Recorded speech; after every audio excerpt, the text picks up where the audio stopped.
we're back, and it's getting good. We're continuing along here on Florida Football Insiders. I'm TJ Rives.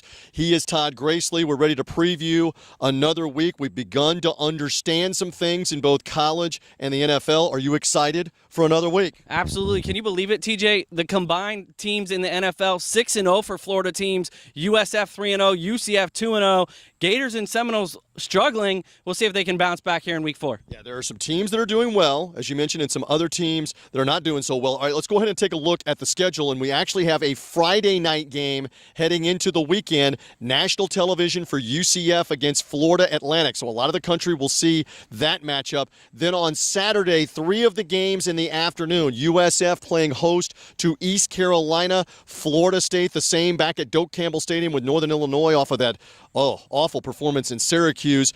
Then you've got Miami and Florida International also in the afternoon. Of course, FIU would love nothing better than to maybe pull an upset. And also on the schedule Saturday night, Florida and Tennessee. We are anxious for this slate, and so in most of the cases there, the Florida team is the home team. The teams that we're looking at, they're all back home. For teams like FSU, they need that another week after that disappointing loss in the Carrier Dome at Syracuse. And for the Gators, they travel to Tennessee. Yeah, how about this, that from 1990 to 2007, when this guy was in preschool and I was working still in the media, that's how much older I am than him, 1990 to 2007, both Florida and Tennessee were ranked when they played the game. This is the third time in 5 years that neither one of them are ranked. So those programs have kind of fallen, and I know you're going to preview that a little bit more. Mother Nature derailed the hopes of UCF heading to North Carolina to play the Tar Heels last weekend.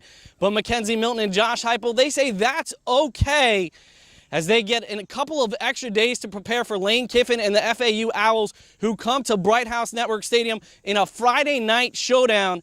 And for the Owls, Devin Singletary is their leading rusher, the leading rusher in the NCAA a year ago with 32 rushing scores and 7 touchdowns already in 2018. How will that UCF defensive line provide pressure and attack that run game of FAU? That'll be the key to the game. All the talk about the UCF offense, but how will the defense stop Singletary Friday night?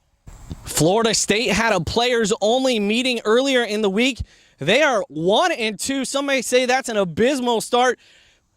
Already fans calling for Willie Taggart to put him on the hot seat, but don't panic. This week they have Northern Illinois, a team they faced in the Orange Bowl back in 2013. Their loss to Syracuse, the first time they lost to the Orange since 1966. A depleted offensive line, the FSU Seminoles will have to get the ball rolling, literally and figuratively. The lone Florida team on the road this week, the Florida Gators, travel to Knoxville, Tennessee. And as you may remember, Felipe Franks, a 63-yard Hail Mary pass. Don't tell Volunteer fans they've lost 12 of 13 to the Gators. Heck, don't even tell Jeremy Pruitt or Dan Mullen. They've forgotten about that. Last year was a different game. New players, a new team, and a new game Saturday night.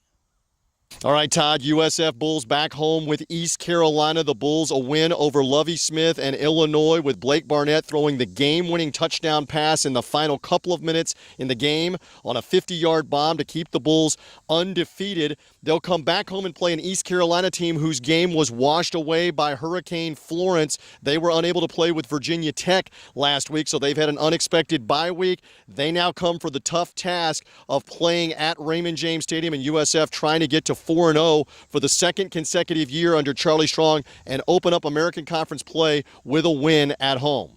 Well, for the Miami Hurricanes, it's been easy the last couple of weeks. They had no trouble whatsoever in Toledo last week. They're still going to have probably an easy time with FIU. Florida International with Butch Davis, the former Miami coach, has some decent players on offense, but nowhere near the size and the strength that Miami has for the game at Hard Rock Stadium. Mark Richt's team should roll. Malik Rozier has played pretty well in the last couple of games after the tough night against LSU on the opening weekend, Labor Day weekend. Miami should be able to roll in this game on Saturday afternoon, but FIU obviously wants to try to screw it up for them. You got a lot of players that know each other on both of these rosters. We'll see how it goes for the Canes. Okay, so that Gator-Tennessee Tennessee game on Saturday night. We'll have everybody interested. Let's move on to the NFL schedule. Take a look at the slate of games. 2 of them on Sunday, 1 of them Monday night. The early games, it'll be the Miami Dolphins at 2-0 against the 0-2 Oakland Raiders. John Gruden winless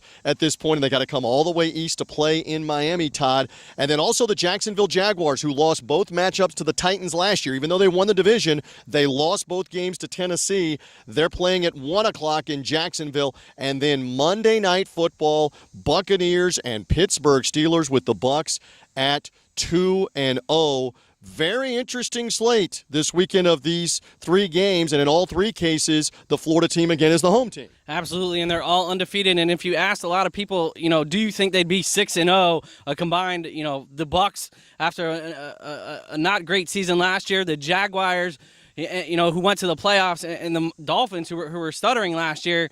I don't know how many people would be on that ship with you. Well, but give credit where it's due, because in the cases of Dirk Cutter, Adam Gase, Doug Marrone, they've come out at the start of the season, and they're playing well. They are partying up in Duval as the Jaguars upended the Patriots 31-20, avenging that AFC playoff loss from a year ago.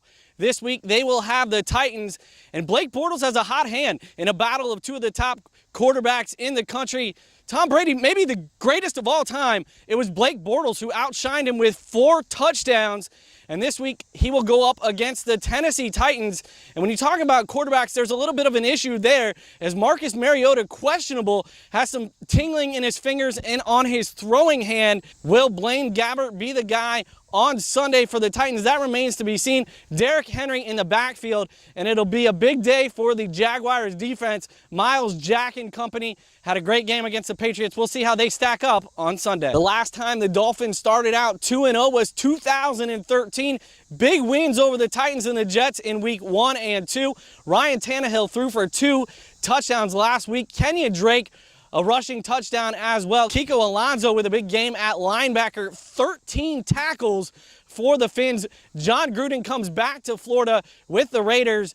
And for the Raiders, they've been struggling on offense. Derek Carr has some weapons with Marshawn Lynch and Amari Cooper. Can he get those rolling on Sunday afternoon? We'll see. And Todd, on Monday night, the Buccaneers hosting the Pittsburgh Steelers. Tony Dungy, the former Bucs coach, now in the Hall of Fame, will go in the Ring of Honor and Immortality at Raymond James Stadium. And on the field, you've got the Buccaneers 2-0. You've got the Steelers wounded at 0-1-1. Who had the Buccaneers in position to be 3-0 and in early command of the NFC South?